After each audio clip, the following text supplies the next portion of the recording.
सातारा नगर परिषदेच्या कचराकुंडीची आग काही विस्तारानं दिसत नाही आहे. अजूनही ही या आगीमुळं या स्थानिक नागरिकांना मोठ्या प्रमाणात शोषणाचे त्रास जाणवायला लागलेले आहेत. आता आपण आहोत सोनगावच्या जवळ जी जकातवाडी आहे, जकातवाडी ग्रामपंचायत परिसरामध्ये आपण आहोत. आता या ग्रामपंचायतच्या माध्यमातून गावातील नागरिकांसाठी आरोग्य शिबिराचं आयोजन केलेलं आहे. ठिकाणी नागरिकांना जो त्रास होतो आहे या त्रासासंदर्भात आपण आता या ठिकाणी आरोग्य शिबिर चालू आहे. आरोग्य शिबिरात आपण जाऊन बघूया नेमकं काय त्रास होतो आहे आपण पाहूया. या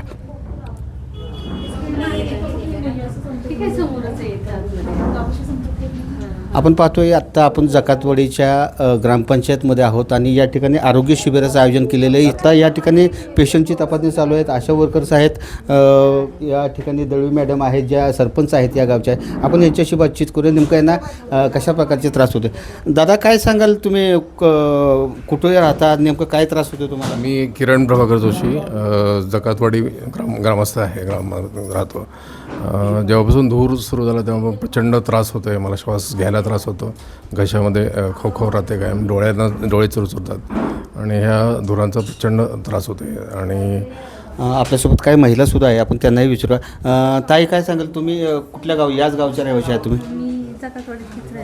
काय नेमकं तुम्हाला त्रास होते? तुम्ही आज आरोग्य शिबिरात आलाय, काय आरोग्य शिबिरात आले पण डोळे, त्या धुरामुळे डोळे चुनचुर करतात, डोळे चुनचुन. अजून काय होतं? आणि की खोकल्याचा त्रास होतोय. खोकल्याचं घरात तुम्हाला होते का अजून आणखी कोणाला? सगळ्यांना, भरपूर जणांना होते, माझ्या मुलाला, परत मुलीला, सगळ्यांनाच त्रास होतो. सगळ्यांना त्रास होतोय.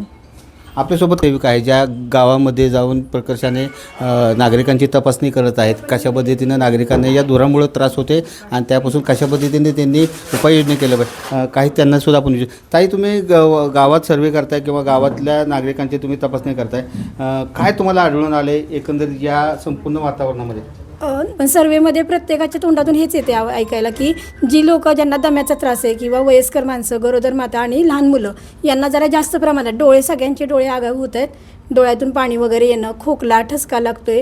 काही जणांना तर घशामध्ये असं कडू कडू थोडंसं लागते, म्हणजे जाणवते की तो धूर आहे तो आतमध्ये पण जातोय आपल्या शरीरामध्ये. कशा पद्धतीनं लोकांना त्रास होतोय?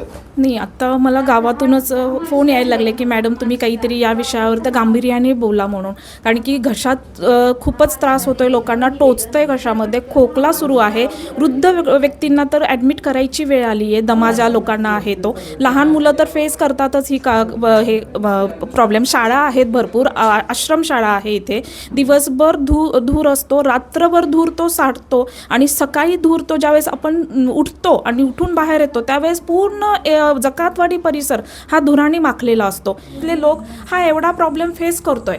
एक ग्रामस्थ म्हणून मी खरंच असं हे करेन की याच्यावरती खूप लवकर काहीतरी उपाय करा, नाहीतर याचा जर उद्रेक झाला तर साताऱ्यातला कचरा हा साताऱ्यातच पेटवा ही आमची इच्छा आहे. साताऱ्यातला कचरा हा साताऱ्यामध्येच पेटवा, जकातवाडीमध्ये आणूच नका. ज्या ठिकाणी हा संपूर्ण कचरा डेपो आहे, सातारा असेल किंवा मेढा असेल, इतर या ठिकाणाहून हा जो कचरा येतोय हा कचरा इथं आणूच नका, अशा प्रकारची तीव्र भावना आपल्याला पाहिजे. आपल्यासोबत आता जकातवाडीच्या सरपंच दळवीत आहेत, आपण त्यांच्याकडनं जाणून. कालच त्यांनी मोठ्या प्रमाणात साताऱ्यामध्ये या ठिकाणी रस्ता रोको करून या ठिकाणी जो काय कचऱ्याच्या गाड्या येतात त्या गाड्या रोखलेल्या होत्या. कचरा इथं टाकू नका अशा त्यांनी स्टँड घेतलेला. तर काय सांगाल, काल तुम्ही स्टँड घेतलेला होता, या ठिकाणी येणाऱ्या सगळ्या गाड्या तुम्ही अडवलेल्या होत्या, काय नेमका विषय होता? नमस्कार, मी जकातवाडी प्रथम महिला लोकनियुक्त सरपंच अश्विनी विकास दळवी.